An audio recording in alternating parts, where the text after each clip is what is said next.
Good evening. This is John Warren, publisher of the San Diego Voice and Viewpoint newspaper, coming to you with our program from the desk of the editor. I'm here joined this evening by Dr. Leonard Thompson III, our partner in this media event, and we're excited to once again remind you that the Voice and Viewpoint is San Diego's oldest and only African-American adjudicated publication, serving 89 zip codes, 17 cities, the unincorporated areas of San Diego County. Available online. You may download our app, and in addition to that, our website with a paper each week. It is also available to subscribers by mail. It's available over the counter in retail outlets and single copy sales in newsstands. And so our motto has always been, a people without a voice cannot be heard, and our being here tonight is a part of the voice that we want to provide to you as the people that we serve. Dr. Thompson. Well, Dr. Warren, again, it's a great day, middle of the week. So much is going on in our community in the United States and in the world. But I kind of want to start off at home first and just do a recap of that great Biscuits, Grits, and Politics that we had on yesterday. Again, we had a great turnout. And the topic was really, really good. And I just wanted to let's just do a debrief from that. Well, the topic was the politics of hate. And we had, in addition to the people there enjoying the great meal of catfish, grits, scrambled eggs, biscuits, and, juices and fruit platters and things, with time for networking, we had the San Diego County District Attorney Summer Stephan there as a member of our panel. We also had the Executive Director of the Council on Arab-Islamic Relations. We had the publisher of the Filipino Press. We had invited the publisher of El Latino.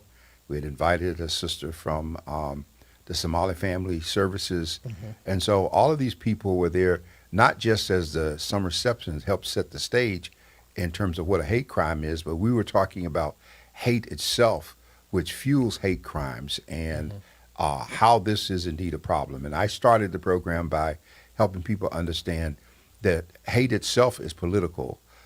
It's about degrading a person either because they have something you want, or you are intimidated by them, or you need to replace or compete with them. And instead of doing it from a humane position of equality, you first demonize and dehumanize them, and that justifies all the evil that follows. And so America is built on that kind of hate, I pointed out. Even in the Deep South, you saw poor whites convinced that they were better than black folks, and therefore the whites that were better than them made them feel good by them pushing blacks at the bottom of the food chain. Mm-hmm. We just celebrated Indigenous Peoples Day because Columbus came here and decided to take people's land.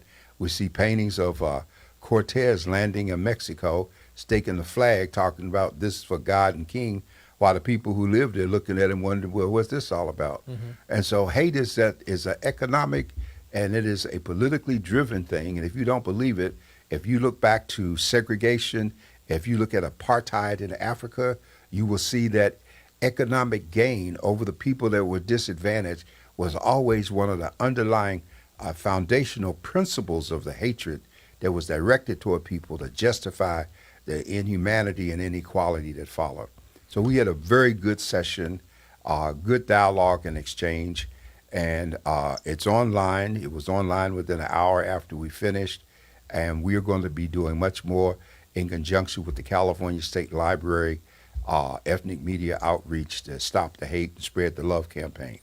Well, Dr. Warren, one of the things that I think that was unexpected is that when we do these type of events, and we do Biscuits, Grits, and Politics, a lot of times people feel that it's just going to be a cookie cutter, that not everybody's going to have real conversations, not everybody is going to really speak their mind. And I like the young lady from the Islamic Council, because she spoke her mind. And there were people in the room that didn't agree with her, with what she said, but that's what Biscuit, Grits, and Politics is all about. we will have controversial subjects, and people are not going to be always on the same page. But we could disagree agreeably, and and I think the secret sauce is that some of them that might have got upset, they took another bite of that catfish and that grits and had a biscuit, and they said, "Okay, well, it'll be all right." Well, let's say about Sister Zadine that what was also special about yesterday, it was the anniversary of the death of her husband. And it was a time that she was not planning to be out in public or work. She wanted to have that quiet family time, but she thought that what we were doing was so important that she made the sacrifice to make that adjustment. And so we really appreciate the level of commitment that people brought to what we were doing. Yeah, and I did like the fact that Summer Stephan did make the time to get there. She had some other things that she had to leave after a certain time period, but she then left staff behind so that they can continue to ask her or obtain any questions so that she can respond to it. And this is what it's all about, Dr. Warren, from everyday folks to high-powered folks to influencers. Biscuits, Grits, and Politics is going to be that new form that's not only going to be a local forum, but very soon we'll be really pushing it into a national and international forum because of the fact, like you said, this month's topic was key. It was key, and it was a godly timing because what we're facing in the world today. And it's ongoing, so this is not a one-shot thing. And already as we're preparing for November 14th, which will be our next Biscuit, Grits, and Politics, the theme for that meeting will be the politics of homelessness. Okay. And it's going to be a whole different ball game in terms of what people say they're doing, what has caused this, and what's continuing to cause the numbers to go up in San Diego. And so we're going to have timely topics, and we hope that more people will get involved in terms of what we're doing.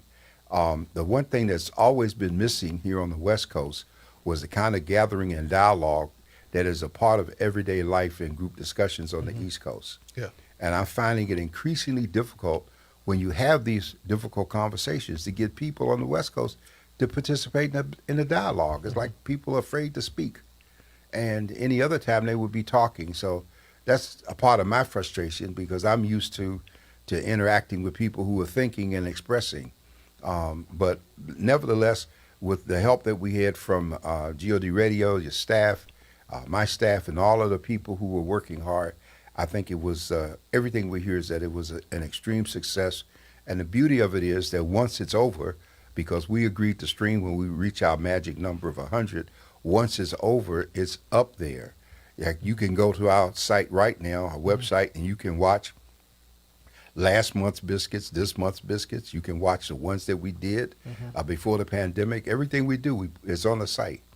And so that's important. Even the secret is that once we hit our magic number, because we don't stream unless we hit the magic number of 100, literally they could watch it live. There were a lot of people that were running behind schedule that were actually tuned in as they were driving in so that they could make sure that they were on point when they got here. Here's the thing that, I'm excited about next month is that, not only do we have discussions, but what we're also looking for is how do we create solutions?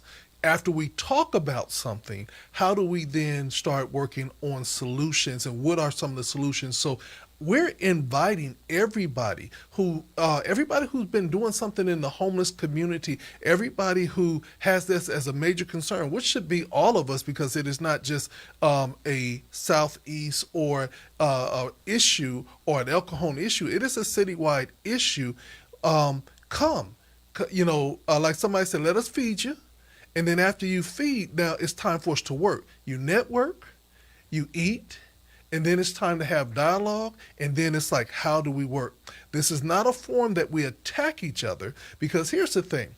Attacking somebody because you disagree with their politics or their position still does not give us solutions. I disagree with you, but here's a solution that I think you should consider. Yes. That's all constructive. An alternative approach. Exactly. And that's important. And so I think that we're doing well. We have a series of articles about to come out in the Voice and Viewpoint that deal specifically with solutions for survivors of hate. And we go into healing. And I know Indian Voices, which was also represented as one of the papers in the region, they are already doing some things in terms of healing, and we're going to be collaborating with those elements and putting that information out throughout the year to help build up an awareness, because as Summer has pointed out, that information sharing has led to a reduction in the incidence of hate crimes themselves. Yeah. And in helping people understand that hate is not just a physical attack, it can also be verbal, okay? Because touching of one is a battery, that's already a crime at law. It gets to be a bigger crime when there are hate elements attached to it, especially for people who are identified as a protective class of people that are most often the victims. Yes, and one of the things, Dr. Warren, what we want to encourage people, and why we're taking this time with Biscuits, Grits, and Politics, is that we want to engage you. This is about engagement. This is not just about the catfish, which was absolutely delicious, and the grits was, this is smooth, and but it's really about engagement, and literally we're engaging for 2 hours. Yes. You know how they say the early bird gets us the worm. We start early, and we end on time. And this is what's going to be so important, is that you can't just sit back and just listen. Come with questions, come with solutions, but more than anything else, if you have a topic that you would like to see come forth at Biscuits, Grits, and Politics, please let us know in advance. Now, here's the crazy thing, Dr. Warren, is that a lot of people got opinions, but you know what they're afraid to do? What? Is say their opinion and write their opinions down. And Dr. Warren has given an opportunity for everybody to write in a letter to the editor, and he will put it in the newspaper, and that's his propaganda. If it's propaganda, he has to say, wait a minute, because some things is just not going to get published. But 90% of the letters that come into you normally get published because they're saying something and they're an opinion. And I was laughing as we ended off the Biscuits, Grits, and Politics, and I said, we're going to start ending off it with a people without a voice cannot be heard. Yes. Because that is the reason why we're doing Biscuits, Grits, and Politics along with the Voice and Viewpoint. To be the voice. Yeah. So we're looking forward to it, and it's still not too late to send in comments, if you will. The one problem in our community is we are an oral people, and we don't like to write, and yet it is the written thing, the editorial pages in the papers, and the editorial pages that the TV news networks quote from the New York Times and the Washington Post and all those papers, even though they are electronic, they are reciting and repeating a written word, either from the editorial policy board or from the people that are writing and commenting on what's taking place. Let's break it down a little bit more. When you Google, you are Googling something that has been written. So if you want your words and your opinions to be heard and seen, when somebody Google and say, well, what about homeless X, Y, and Z? Well, if you wrote an editorial, you can be a part of the Google search. Yes. You can be. And you can get to be a part of the search. Yeah. You're right. Yeah. So let's go to international news. Okay, the war is going on. We have 2 wars that we're talking about. The war in Ukraine with Russia, and now Israel and Gaza are Hamas. Which one you want to start with first? Well, we really have 3 wars, because then we have the internal war on Capitol Hill. With the Parade of Fools up there. So you starting something. So where we starting, Dr. Warren? Where we starting? Well, let's start with the Parade of Fools on the Hill. Okay. And I call them the Parade of Fools because in a time of a world where conflicts and internal battles, just like what was going on in Israel over changing the Constitution, led to a sense of vulnerability for people to attack. Here we are going into our 3rd week without a speaker. The only person that's able to get a solid number of votes each time they do a nomination is Hakeem Jeffries. And the reason he does is because the Democrats put his name in because they are a part of the House, and the Democrats vote solidly, and there are 212 Democrats, and every vote through the 15 votes of McCarthy, every vote has carried him as a nomination, and he's gotten 212 votes at all times. which is phenomenal. Now, it's interesting that a person does not have to be a member of the Congress to be a speaker. That's why they were thinking about trying to name Donald Trump as speaker. Wait. Hold up. Now, Dr. Warren, you can't just say that and not explain it. Because, see, I'm a student right now, and I'm like, what? Yeah, most people don't know that. Okay. A lot of things that are done are out of tradition, and they're not constitutionally based. The Congress is set up so that, you got the two parties and you have a speaker, but the speaker does not have to be a member of Congress. Any more ironic than a member of the Supreme Court has to be a lawyer. You don't have to be a lawyer. It's just tradition has moved it in that direction in terms of putting people there. So you mean to tell me that if they like me enough and I get enough votes, I could be the Speaker of the House but not be an elected official? Sure. Okay. You sure could. And what's so significant about that is if there were just 5 Republicans who crossed over and voted for Hakeem Jeffries, he would become the speaker even though his party is a minority. Yeah. But their hatred and division is so deep they wouldn't think of that. They'd rather waste week after week holding up resolutions, holding up funding for 2 wars, holding up promotions and positions in our Defense Department at a time that we're giving out more munitions and arms to both Ukraine and now Israel, depleting our own stockpile with 11 budgets sitting in the House that need to be passed and signed so monies can be released, and each day closer to the second threat of a shutdown. And yet the fools are not concerned about Israel, about the shutdown, about the budgets, about anything except themselves. And I've reached a point where I don't blame the circus of fools anymore. I blame the American people who sent those fools to Congress and who sit there and let them do what they're doing. They could be recalled. There's pressure that could be put on them. I mean, 8 people, a handful of people, are holding a nation hostage, racing us toward destruction just because of their agenda. They don't want to see a budget. They want to see conflict. They're worried about one man going to jail with 90-some indictments who should already be in an orange jumpsuit, and he's going to be one real soon because he's not going to be able to honor the latest gag order placed on him against witnesses. And if he was anyone else in this country that intimidated or said something about a witness, he would have been in jail a long time ago. So do you feel that the inactivity and the inability for them to elect a Speaker of the House is solely on the back of Donald Trump right now?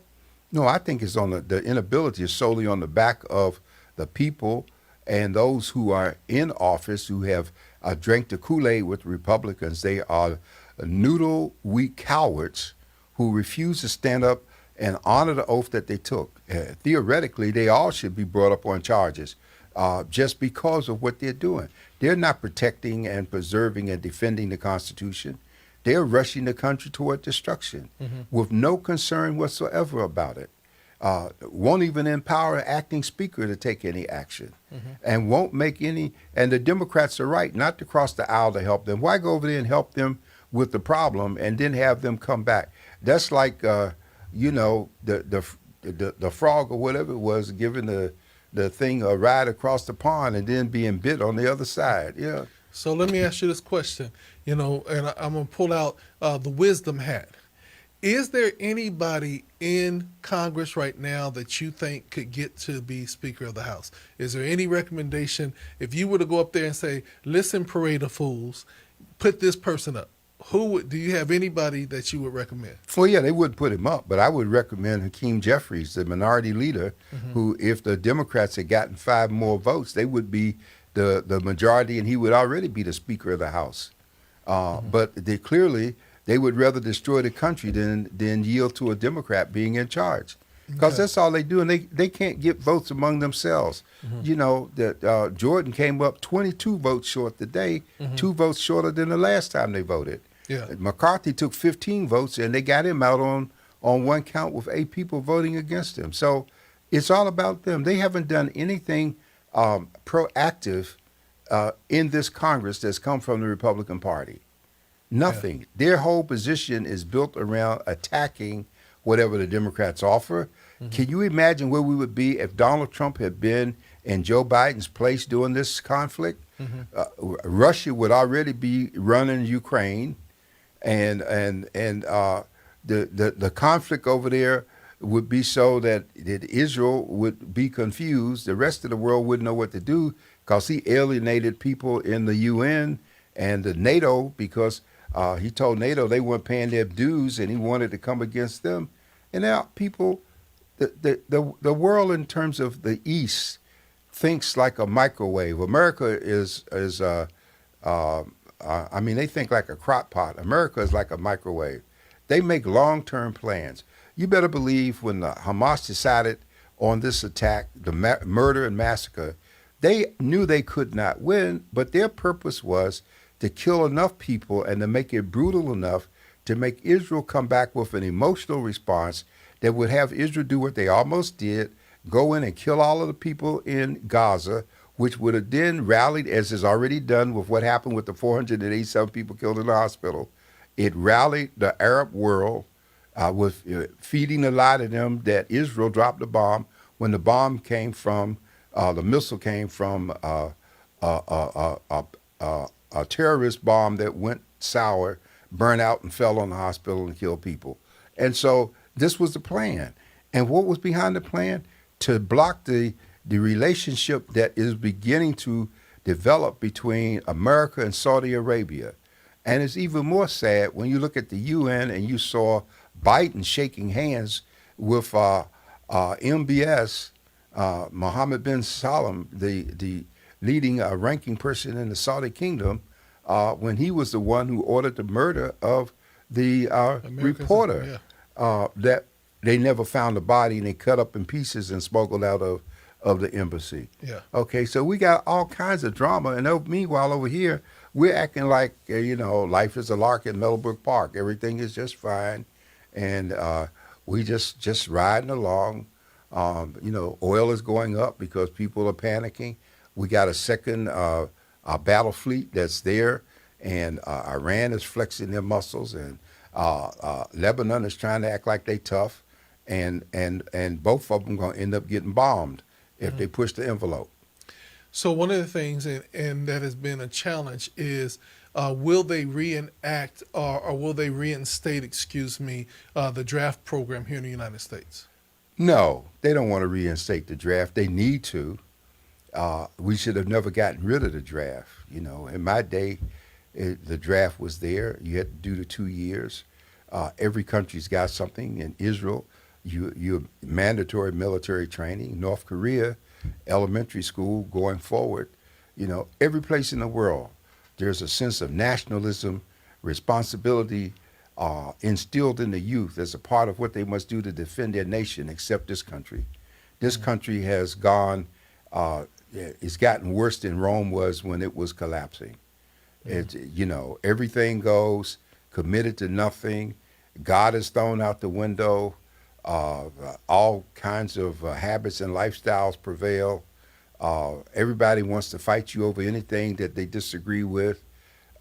You saw where the 6-year-old kid and his mother was stabbed by the landlord just because they were Muslims. And so hate is on the rampage in this country. And there has been a fight here in the Ninth Circuit on the western part of the country. There was an effort to take "In God We Trust" off the currency. Yeah. Yeah, and that seems to be a battle every single year. Yes. So we're overseas. We're looking at, and I just want to take the war by war. I know that the missile system that was just sent by the United States over to Ukraine, and they're saying that they're starting to use that. What is going on with Russia, mighty Russia? They could not beat Ukraine quickly. Well, so far it's no longer a thing of mighty Russia.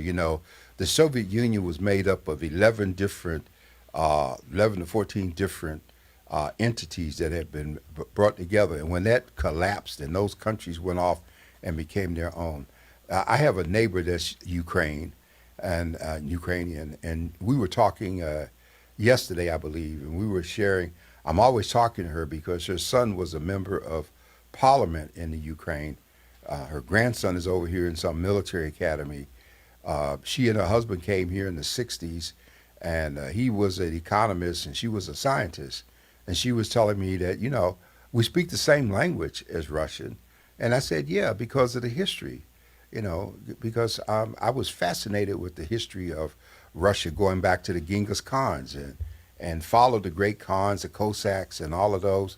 A great lover of Dostoevsky, Crime and Punishment, and in the Dollhouse, and all of those classical Russian literature things. And so what we have now is a situation where America just released some long-range missiles quietly to the Ukraine.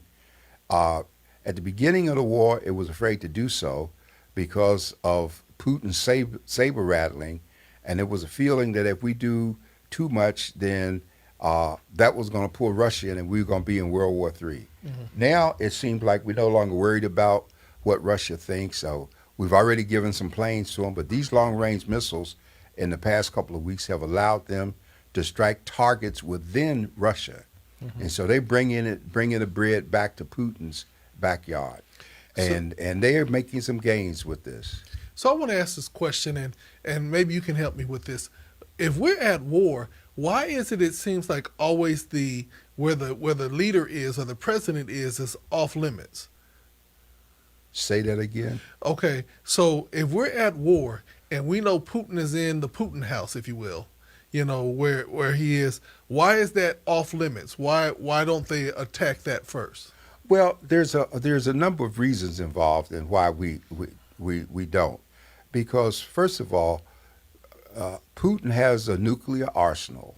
Mm-hmm. Pakistan, India, Israel, these countries have nuclear arsenals, and we know we could be pushed into World War III. Mm-hmm. If Russia moved, they start pushing buttons and we start pushing buttons. Everybody else in the world got about 30 minutes. That's not enough time to call everybody and say goodbye. Yeah. Okay. And so they understand that. But at the same time, there are radical elements within these places that would push the button in a heartbeat. That's why the battle to keep Iran from getting a nuclear weapon and Russia and Israel have already said that the day we find that Iran has a nuclear capability, we're going to bomb it off the face of the earth. We ain't going to wait on America. We're not going to do nothing for nobody else. We're going to take care of that problem because we know they're coming for us. Yeah. And so we're helping Ukraine. The other countries are helping Ukraine. The president of Ukraine wants very much for Ukraine to be placed in NATO. Mm-hmm. The efforts of putting Ukraine in the NATO were being resisted by Turkey. Turkey has a relationship with Russia. China has a relationship with Russia. Iran has a relationship with Russia. And so there are a whole bunch of pieces on the chessboard moving around, and that's why. But evidently, there's been enough done of bombing hospitals and schools and trying to wipe people out that the world is in greater support of what we're doing, and we're giving more and more supplies, and Ukraine is beginning to make some gains. And so that's important. So let's talk about Egypt. Egypt has their borders closed. They're not letting any humanitarian things come in. My question is, what pressure can be put on Egypt to let some of the victims and the refugees come through? Well, Egypt had some pressure put on them today. On the way back on Air Force One, Biden had a very long conversation with the president of Egypt because Biden's trip over there was not supposed to just be to Israel. It was supposed to be to Jordan and meet with 3 members of the Arab community. But after the bombing of the hospital, that part was canceled. And so he persuaded Egypt to open the gates. Okay. They're going to let 20 humanitarian food, water, medicine trucks in as a convoy. But there's a caveat, because they said the moment that it's detected that Hamas is intercepted any of that, they're going to cut it off and close the gates. Yeah. And so Egypt would rather have the people helped in Gaza than to have a flood of a million people or how many ever it is trying to come from Gaza into Egypt. Because we know everybody understands that kind of forced refugee scenario doesn't work. everybody except America, because we still got the gates open. We still can't deal with what's going on with immigrants coming in. That's another whole story. People coming in here by the thousands every day. And, the president agreed to add 17 more miles to the wall, a wall to the border even after Trump, because they need everything they can at this point. But we're still not making any serious decisions. We haven't done any real immigration reform since 1986. Okay. So with what's happening in the Ukraine and the Middle East, are there any lessons in this for African Americans here at home? Why should we pay attention to all that's happening? Well, we should pay attention to all that's happening for a number of reasons. Because first of all, if you look at the aid that's going to Ukraine and now to Israel, that's billions of dollars that could solve many of our problems right here at home. We're supplying things because we're in international relations that if we don't, we get further weakened and we could end up having people turn on us. So we're really buying what little friendship that we have left. But what have we done? With the end of the pandemic, we've cut off the kind of supplies that we were giving. We've cut off the child care. We've cut back the food. We've done all kinds of things here that are keeping Americans at risk, while every time we look at TV, we're giving another boatload of money and supplies to somebody else. And that's the question that I will have. Where is the money coming from to supply all of these other countries? But yet in here, we have homeless growing rampantly. We have food insecurities. We have all these things happening in our own country, but yet there's never the money, but we have money for other countries. Well, because we always have these, and that's part of those budgets that are held up now, those 11 budgets, our international budget, our defense budget, the budget for the State Department. Homeland Security and FEMA, the budgets for those kinds of emergencies. Yeah, we budgeted those dollars, and look, we cut back on the IRS getting new people to collect. We still got billionaires running rampant, not paying taxes, while we're tackling little people for 50 cents. And so it's an upside down situation. We put out a lot of money in those stimulus checks to people during the pandemic, and all of this is coming supposedly out of a treasury that's going to be in real trouble when that 45-day grace period runs out, because we don't have the reserves to pay these things, even though we're in debt, without more monies being released. Okay. So one of the things about it is that we have to now get active. And we can't sit back and just be quiet about it, as much as we talk about when it was Black Lives Matter or someone died in prison or whatever. We now have an inactive Congress. And we have to, just as much as we have protested and called attention to different things that literally were just a travesty, I think that, if you want to march on Washington to say get back to work. You know what I'm saying? Don't tear nothing up. Just the same thing. Get back to work. We are paying for you to be there. You got voted in. Get back to work. Get over your petty differences, and all the things. Take the gold bars out of your suits and all the other briberies that you do. Let's get back to work. Well, unfortunately, Dr. Thompson, people in Washington, they don't care about that speech. About 40 years ago, we hit the solution to that problem. We had people that were Southern congressmen who were making things very difficult for Washington, D.C., because Washington is not a state, it's a federal district, and all of those government buildings and monuments that exist there, the federal government is supposed to do a federal payment to the city in lieu of the property taxes that are lost because the city doesn't control the land. And so when all of these Southern, what they used to call them Southern Dixiecrats, which are just now outright Republicans and could care less, were interfering with Washington. A couple of people in Washington, a former preacher and later became a non-voting delegate in the House of Representatives, they looked into the districts of the people who were the obstacles to D.C. getting its share. They went into those congressional districts and they identified people to run against those folks. They made friends in those districts. They helped organize and fund those districts so that people were able to be sent to Congress who would replace the ones who were in opposition. That's the playbook that has to be reinstituted, okay? Because California is responsible in large part for us not having the 5 seats that we need. Because we're a blue state in the last election, we were so busy laid back that we had it made that the Republicans picked up states in districts in Northern California that they shouldn't have got. And so, but you have to educate people. Atlanta is the playbook for how you educate folks in spite of laws, voter suppression, and everything. They were constant every day on the battle. But Atlanta has, as a southern city, has always had something that we don't have like in a San Diego. There has always been a pride in Georgia of being in the state, a pride in being an Atlantan, a pride in being a peach. And the people have a strong sense of national state unity.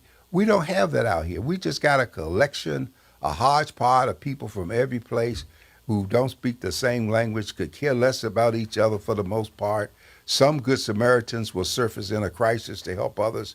But overall, basically, we don't care. Look how hard it's going to be to get people to vote on November 7th in the general election to fill the supervisorial seat. 700,000 people live in that 4 supervisors district. But the vote's going to be small in terms of people because we have been conditioned to think that our vote doesn't count. When it doesn't matter that we are less than 3% or a small number, what matters is every vote does count and every election is won by at least one vote. But we got to believe it and get involved and acted on it before it'll work. So one of the things about it is that we have to continue to look at how do we get active. These forums, and we didn't do this earlier today, so I'm going to do it right now. If you'd like to call in and get on this conversation, you can call in at 858-251-6111, 858-251-6111. This is an open mic format, and we're just literally just talking about current events and the things that are happening around our country. We are, if you're paying attention, the things that people are arguing about are that are quote unquote populating social media is one take, but there's another take of stuff that they're not even paying attention to that has a greater impact. And that is literally that there are laws not being made, laws that are not being followed, because right now we don't have a Congress. Now we got a Senate. Now I'm just trying to wonder what the senators are saying over there. Glad it's not us? Oh, the Senate is ready to act, and that's why when Dianne Feinstein died a couple of weeks ago, the governor moved very quickly to appoint. He covered his bases. He appointed a black woman who was well known in unions and labor and, throughout the state. A young woman, she's in her 40s. Dianne was way up there. We wanted Barbara Lee, who's 77, and a lot of people felt she was too old to go for the position. But we also facing a problem in New Jersey now because Mendez is the indictment. He's going to be facing a trial. If he resigned now, the governor of New Jersey could appoint another Democrat, and that would help us maintain that very thin, narrow 50 balance that we have in the Senate. If he stays and runs, which the Republicans would want him to do, they would take that seat in the race, and we would lose both houses. Now, I just got to ask the question. My thing is, I'm going to keep on asking this until somebody gives me an answer. Are they paying Shaggy for his song, It Wasn't Me? Because I'm telling you, every time I turn around, they're getting caught with their hand in the cookie jar, but they keep on saying in the Donald Trump era, it wasn't me. But we caught gold bars in your jacket, it wasn't me. We got you gonna tell us that over the years you've been taking out money and stuffing it in your suit pockets and everything else of that nature. Come on now. This whole deniability of in this day and age is crazy. Well, yeah, we'd have $400,000 in cash stuck away, gold bars. Thing about the gold bars is that they had the fingerprints of the Egyptian intelligence, Egyptian business people there. and they had already nailed him to the whole conspiracy to give one businessman in Egypt a monopoly on the halal meat business coming into the U.S. Mm-hmm. And so, I mean, they got Mendez. I mean, this is not his first time. They hit him in 2015 with all kinds of. Some people are just rotten and corrupt, and they need to go. He got off on a hung jury before, but it's bigger than him because we can't. We're still sitting back, letting the circus of fools play out their parts like court jesters in the tall hats, and we're sitting in the audience when we should be making decisions to bring the curtain down on this performance and put another play on stage. So hashtag circus of fools when we talk about Congress, hashtag circles of fools. Now, what's going on with Santos? I mean, Santos, in a roundabout way, is a hustler's hero. Because, I mean, when I tell you, he took the playbook from Donald Trump and took it to a whole nother level. And he should not even still be in Congress. Yeah, that's what I'm trying to figure out. He should probably be in an orange jumpsuit. And with the feds investigating the laws that he broke, the wheels of justice might turn slowly, but they do turn. And I believe they will get around to him. But I get bothered when I watch these people because, back when Adam Clayton Powell was expelled from Congress and just accused of just being too frivolous, even though his track record exceeded all of them put together, 60 major pieces of legislation in 6 years. The author of The Great Society, the Arts and Humanities, Labor, and all of these different things. He was put out in a heartbeat out of Congress, had to run for re-election. The people sent him back. George Santos is from New York. The people in the district he represents don't want him. Yeah. Everybody, they haven't mounted a recall because by the time you get a recall done, 2 years is up, people are out. So he's gonna be there until next November unless they put him in that orange jumpsuit sooner. Yeah. And so that's the downside. Yet all of these are distractions that have nothing to do with the governance of this country and the problems that the people in this nation are dealing with in terms of just surviving. Well, do you think that the Orange Man created the environment where manipulation is now more respected than integrity? Because it just seems like overall the integrity of our elected officials now are just it's almost like being saved in the church. You are still saved as long as you don't get caught. Well, Dr. Thompson, I hate to be the bearer of bad news, but the decade or more that I spent on Capitol Hill in my youth, and I'm looking back, 50 years ago, it was always corrupt. Mm-hmm. It was always crooked. I'm going to tell you, the political element was so corrupt that they started the Christmas payoffs before Thanksgiving. Mm-hmm. And people were getting hunting trips. I remember one person got a 67 Mustang with a Thunderbird engine custom made as a gift to them. People were getting diamonds. Members get a postage allowance to do mail-outs. And many of them, when they ran short of money, they would quietly send their stamps back to the house postmaster, and he would quietly send them the cash. Oh, wow. And nobody said anything. Before the credit cards came online and stuff, when you travel, because when I first came to San Diego as a congressional staffer, stayed at the Hotel Del, they didn't even take credit cards. And when I said I was in the House of Representatives, they just had me sign and said, we'll send the bill to them. And that's the way they did it. Where if members of Congress are in their districts, all of them have accounts with the House Bank, okay, because Congress has a bank in the Capitol. And what happens is if a member didn't have any money and he wrote a check for $500 or $1,000, that check got cashed and that check got honored on Capitol Hill, even though he didn't have any money in the bank, because they didn't want him to be embarrassed. So the system worked very well for decades, Dr. Thompson. The problem is that we've started getting a younger element in. Thieves have codes. And as long as you just steal what's permitted for everybody to steal, the system works.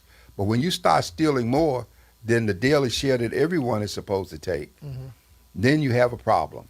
Yeah. I worked for a bank back in my youth. I can say that now. Back in my youth, I worked for a bank, and they found out that the bank was being robbed on a daily basis.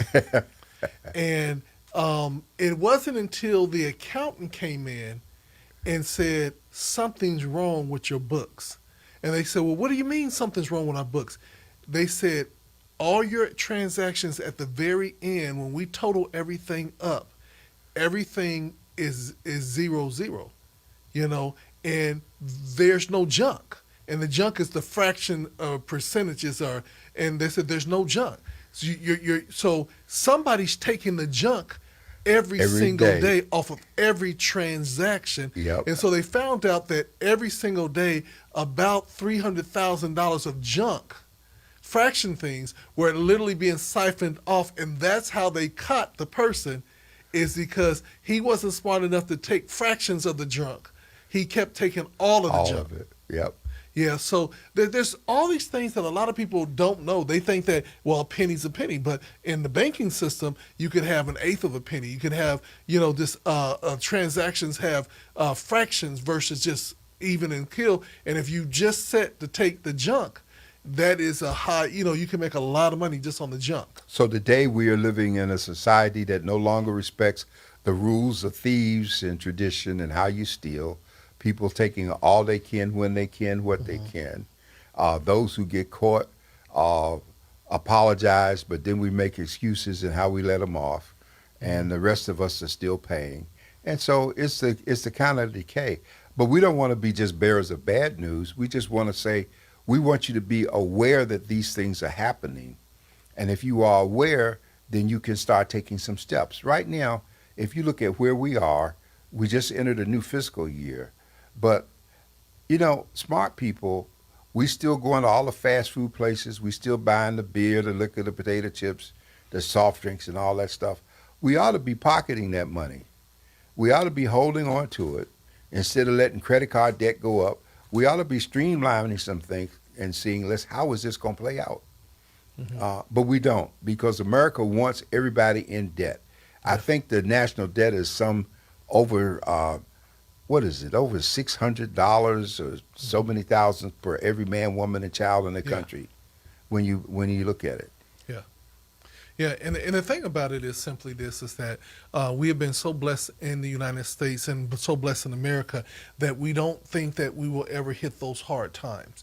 But we have to be very, very, very conscious that anytime that there's so many different wars and so many different disagreements that are happening around the nation, we are connected to each other. Yes. You know what I'm saying? So prices will go up. If there's a problem with the Saudi Arabia, the price of gas and oil will go up. You can have all of the electric cars you want to have, but we still have oil-driven, fossil-driven cars, and so the reality is that it impacts. Food is going up because different places where we have agreements to bring in grain or different products now are not coming through.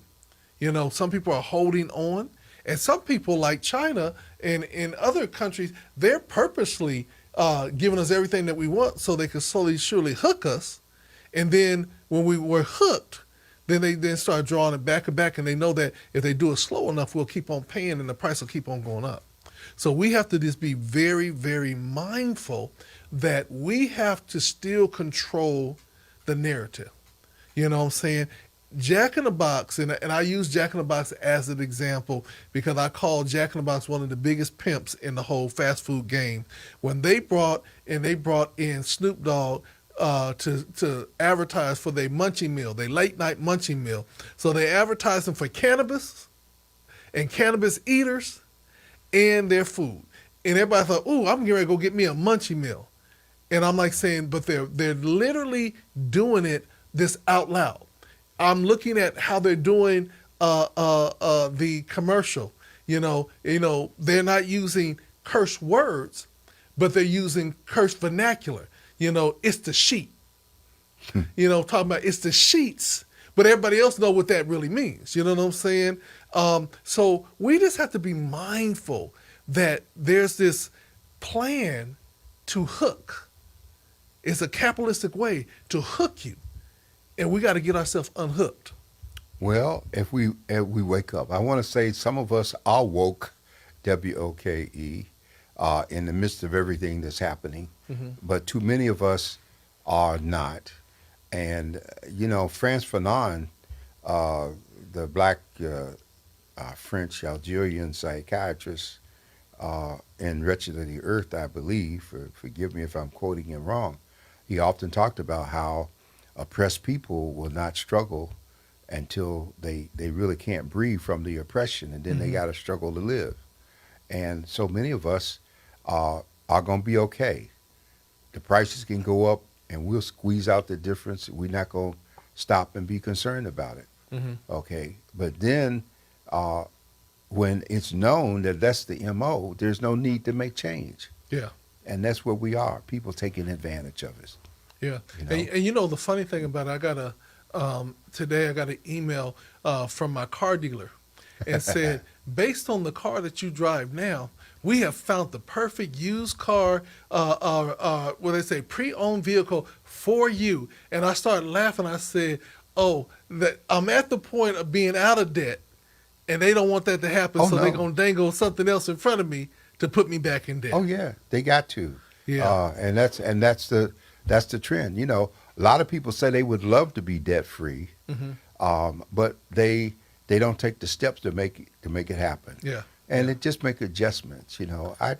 I'm well, I won't even say. I just think that all of us have an opportunity to alter our situation, but as I often say, choices have consequences. Yeah. And so where we are has so much to do with the choices that we make.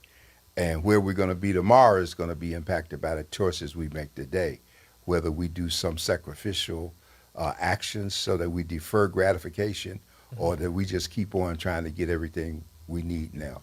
Yeah, so one of the things that I want to say very, very soon, I'm looking forward to having a conversation on the power of insurance and the preparation of insurance. Being as a retired person from a school, different conversations start happening when you get to a certain age range. And I said, my wife and I were talking the other day, and we started talking about cremation. And here's the thing that I will say. Do I want to be put in a box and put 6 feet under? Because, I'm claustrophobic. Now knowing that I'm not going to even know it, you know what I'm saying? Because that's just the vehicle. That's the That's the way we think. Yeah, but it's just like, And then somebody said, but if you get cremated, you'll be put in the fire. And I'm like, But when I look at cremation, and they say that you can get cremated for under $1,000, you know what I'm saying? So far. And if you don't do any bells and whistles, you can find a good cremation spot and be done. But when you go to a burial, I've seen burials go as low as $10,000 and as high as $100,000. And I began to wonder, one, do I want people looking at me like, look at me, wake up, or just being on display what I've gone on? And do I really want my family to have that type of burden financially? Even if I do have insurance, maybe it should be left behind to help them in the living instead of spending it on a display that lasts for a day. Well, this is a topic that we really have to give some time to. We had a study done by the Federal Trade Commission about 50 years ago called The High Cost of Dying, and it impacted the industry, and some shifts were made so that now you have to, just like auto repair, you got to get an itemized list of all the services that go with a funeral, but where they get you is at the cemetery, because now the grave diggers nationally have unions. They don't work on weekends. Funerals used to be on Saturday and Sundays because people work Monday through Friday. And so now, if you want to have a Saturday or Sunday, it's called time and a half overtime to have such a service, number one. You can have a family plot that you bought and had paid for, But if you didn't pay for the concrete casket liners that go with it, that's going to cost you several $1,000s at the point at which you're getting ready to do a burial. And so they still getting you on one way. SCI owns over 300, maybe more than that, cemeteries and mortuaries throughout the country. Even here in San Diego, Dignity, which was Greenwood, and moved over to Cypress because they had to divorce themselves of Greenwood just from the antitrust standpoint. All of these funeral homes you see around San Diego, 99% of them, except for the 5 black ones, are owned by Dignity or SCI. Yeah. Okay, and so it's a big business, and the pandemic was good business for mortuary people. You know, they sold a lot of caskets. A lot of people died earlier than they were planning, and business has been good. Yeah, the craziest thing I would say at the end of the day is for so many people, they weren't able to own any property while they were alive. But they do have a property at their final resting place, because it is like buying a piece of property. It is. You get a deed and everything to it. Exactly. Right. And so these are just some things that we're going to continue to talk about right here on the desk of the editor. You know, insurance, the power of insurance, the different forms of life insurance. The thing about burial insurance, and no matter how we look at it, one day it's going to come. You know, I tell folks all the time, you know, for me, I'm like saying, well, if I put enough money to the side, then I don't need to have burial insurance, because they could just go right over there. That's the burial fund. You know what I'm saying? But I tell people consistently, just like we plan to live, we should also plan for what happens after we're gone, and don't make it a burden on the people and the loved ones that you have. Well, it's being sold as generational wealth building now. Yeah. And so people are encouraged to do things like take out big life insurance policies on your parents. You pay the premium, they make you the beneficiary. Then when they die, you get the wealth, and that's generational wealth being built. Yeah. A lot of us have been afraid to approach that, but we're going to have a session, and I'm looking forward to that discussion. I had a specialty in insurance law and know a great deal about it, and there's just a lot that, I mean, we can share so much information, and really all people have to do is just listen and participate and get informed. And now you're operating from a position of informed decision making as opposed to knee jerk to what somebody told you. Exactly. And again, every week we're going to have different topics. And again, we're going to encourage you, if you have a topic that you would like us to discuss, or if you'd like to come on and just call in and say, look, I got an ask, I got a question, we want you to do that, because this is the forum for you to do it. Now, granted, we're going to talk politics, and you know that. We're going to talk about what's happening in the world and in our communities. But there are certain things that we might not know that you might know. And you might say, hey, did you hear about this? And it basically, iron will sharpen iron. So, Dr. Warren, your final words. Well, I just want you to be prayerful, try to be stress-free if you can, keep your priorities grant the wisdom to know the things that you know, how the things you can change, and the wisdom to know the difference in the things that you can't. And we look forward to next time. Well, and we already got one of the topics. They said they want to talk about sex trafficking. Oh, yes. So we'll put that on our list to do, and we will be back to you hopefully next week, same time, same channel. This is GOD Radio 1 from the desk of the editor. Y'all be blessed. All right.